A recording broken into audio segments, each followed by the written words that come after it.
So I was reading this stuff about world politics, and I feel like I can answer Putin's question and just like not read the rest. So, like, why is it necessary to make an enemy out of us? Mr. Putin said, repeating his long held grievances about NATO's eastward expansion, pointing at the expansion. Fair enough. So, like, the question, why is it necessary to make an enemy out of Russia?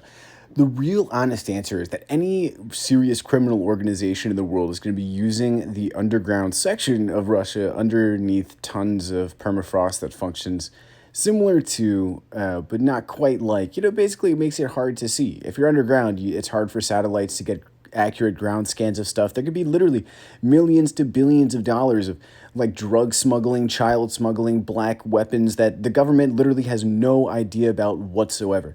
I mean, really, the last few places where terrorists can really be are in places where there aren't cities and cameras everywhere, or out in the frozen expanse, wilderness, mountainous areas that, for Russia is expressly forbidden for the rest of the world to even fly in to take pictures. I mean, even like getting satellite images then becomes awkward because then you end up sitting around going, well, no one's really flown on the ground to take actual pictures like up close with the same level of camera. You know what I mean? So like that same level of camera or better ones way off in space through the atmosphere and this, that, and the other. And it's like you can't really see, if someone digs a little hole and just freaking like ends up with some giant ass facility that's just like a bunch of child trafficking or like billions of dollars worth of drugs. So it's like, yeah, asshole, that's exactly why the world is looking at you.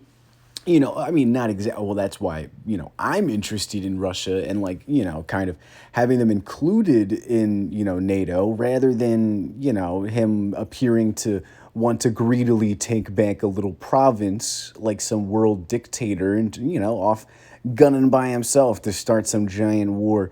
Honestly, because it just like once people start talking about that on the world stage, it becomes this question of like who's going to win the war. And the easiest answer is that the people that are hiding underneath the soil with billions of dollars worth of drugs and women and like kids, after everyone blows themselves up, they're going to be like, I mean, I guess we can just come out now and we just have all this drugs and money and like women. So it's like, I guess they rule the world now.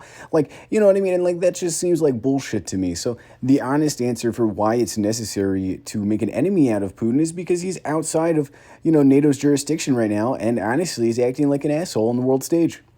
That's why, in a really long winded, sassy way. Just straight up, because that's really the last really necessary thing in the world for people to just like be fairly certain that there aren't any more legitimate terror organizations outside of hackers is to just check the soil. Like literally dig down, explore the mountains, do some ground pings, do some science, explore animal species, do the whole human thing. But the problem is most of the world is really, really interested in stealing each other's resources because everyone's dying and like this, that, and the other. There's a lot of like really awkward world politics going on. But a giant world war where we just like shoot each other instead of like, tackling the whole like virus that could potentially end up like planetary. Like it could, if it just like sticks around and keeps mutating without like accurate solutions, it could go like 50%. So for me, I'm just kind of waiting it out because I live in the forest. But like the drug dealers and crazy people that might be in Russia because of the permafrost, it's just one of those things. How many like shady markets are there? I mean, just to like give some like, I don't know, plus sides to the idea of this thought process without, just kind of without adding anything or kind of like closing anything off, just say like, the idea of people looking badly at certain countries that have like criminal organizations is just because of media.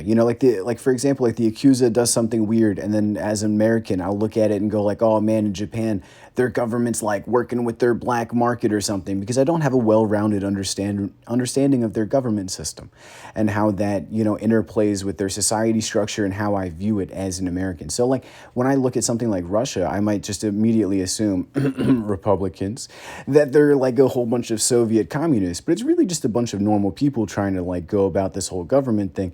And the problem with them is they don't have involvement with NATO. And honestly, when I look at their government, what I see is shady mob dealers and cigars and the shady jazz rooms and like things like that. I think of like old mobsters because it's really the last great place in the world for people to do discreet crime because the only people that are going to check, a big shipment of cars are people that actually have business there to actually check the cars. And if you just keep driving and like act, you know what I mean? Who's going to stop you, right?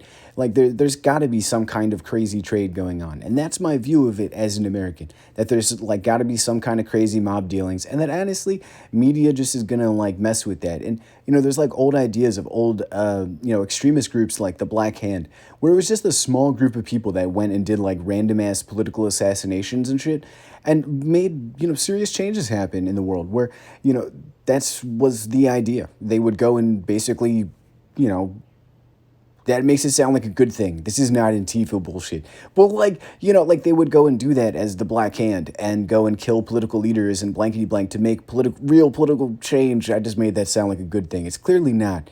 But, organizations like that are literally just an extension of what's happening right now with extremism in the world. People are taking opportunities to pull punches and throw punches. You know what I mean? It might as well be on the world stage that the world can just like not go into war for like a little while and like, like let me science it out a little bit. I already kind of solved COVID, so I'm kind of waiting on that shit to happen first, actually. And I do want to say smalls on that one. So I hope you guys enjoy the day and enjoy the, the little bit of a, was it necessary to make an enemy out of us? And I'd say yes at this point. But like, I'd feel like he's a good guy. He's got a bad crack at it. So hope everyone's enjoyed the video. It's been your boy Kittens. Peace.